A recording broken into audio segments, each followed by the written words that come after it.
Hello বন্ধুরা, কেমন আছো সবাই? আশা করি সবাই ভালো আছো। তোমাদেরকে অসংখ্য ধন্যবাদ। তোমাদের সাপোর্টের জন্য আমাদের চ্যানেল 5K সাবস্ক্রাইবার পার করেছে। আমাদের এই চ্যানেলে চাকরি বা স্কুলের পড়াশোনার বা জ্ঞানমূলক বিভিন্ন ভিডিও দেওয়া হয়, যা তোমাদের পদে পদে কাজে লাগবে। যারা আমাদের চ্যানেলটা সাবস্ক্রাইব করেছো তাদেরকে অসংখ্য ধন্যবাদ। আর যারা এখনও সাবস্ক্রাইব করোনি তারা তাড়াতাড়ি সাবস্ক্রাইব করো। তোমাদের সাবস্ক্রাইব করতে কোনো পয়সা লাগে না, কিন্তু তোমাদের একটা সাবস্ক্রাইব আমাকে আরও নতুন ভিডিও বানানোর জন্য অনেকটাই উৎসাহ প্রদান করে। তাহলে বাকি কথা থাক, চলো আজকের ভিডিওটা শুরু করা যাক। হ্যালো বন্ধুরা, তোমরা ভালো করে জানো এই চ্যানেলে পড়াশোনা, নলেজ ও ইনফরমেটিভ বিভিন্ন ভিডিও দেওয়া হয়। পড়াশোনার বিভিন্ন সমস্যায় তোমাদের হেল্প করাই আমার প্রধান লক্ষ্য। তাই welcome to Rohit edu help for better knowledge and better education. আমাদের আজকের ভিডিওর আলোচনার বিষয় হলো জলচক্র। জলচক্র এই শব্দটাকে ভাঙলে আমরা দুটো শব্দ পাই, জল এবং চক্র। চক্র মানে চক্রাকার পদ্ধতি বা গোল গোল আবর্তন করার পদ্ধতি। তাহলে জলচক্র কাকে বলে?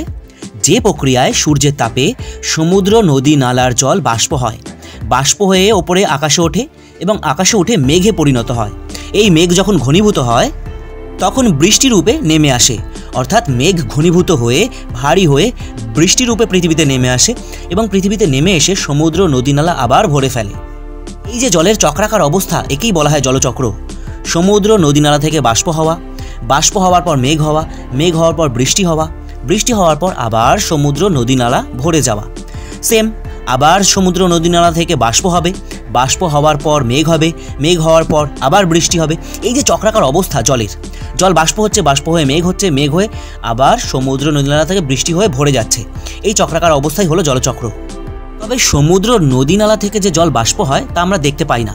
তোমরা যদি ঘরের কোণে কোনো একটা গ্লাসে জল রেখে দাও, তোমরা এক সপ্তাহ পর দেখতে পাবে গ্লাসের জল অনেকটাই কমে গেছে।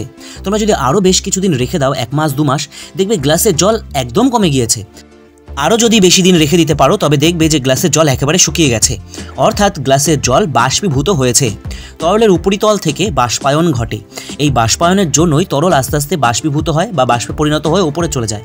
ঠিক তেমনি সূর্যের তাপেও সমুদ্র, নদী, নালার জল বাষ্প হয়। আমরা যদিও এটা চোখে দেখতে পাই না। বাষ্প হওয়ার ফলে এই বাষ্প ওপরে আকাশে যায়। এই বাষ্প যখন একে অপরের সঙ্গে মিশে যায় তখন মেঘ পরিণত হয়।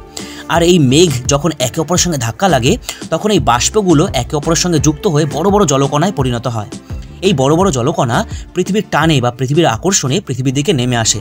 তখন কি হয়? সমুদ্র, নদী, নালা আবার ভরে যায়।